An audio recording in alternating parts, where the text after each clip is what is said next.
Matibay ito pang matitira. Nabalitaan mo yan nangyari kagabi.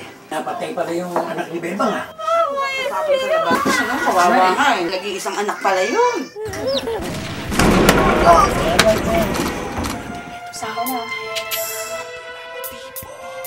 Basta gusto ko sumali sa Tag-Sengels. Ano ka ba? Oo nga, may magtatanggol sa'yo. Pero putang ina, kailangan mo pa laging magdala ng kargada. Kapag ako ang tumirada, siguradong pumapasok mga kalaban. Iniiwanan namin merong nakatusok. Huwag nyo kaming harangan, baka di makapagpigil. Ganyan kami, bumanat kami ang grupong Tag-Sengels. Tutoy ko na to, pare, oh.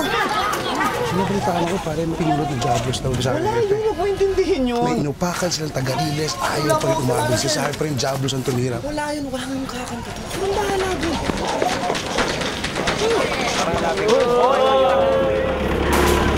Kami ang SBT, kami ang pinakamalupit putang ina. Pumatay kay Totoy Surat, aming iniligpit. Parati ko iniisip, baka kasama ka naman yung mga tarantadong ganggang na yan. Wala namang mangyayari sa'yo dyan. Ang ina, bumalik na kayo sa inyong pinagputahan.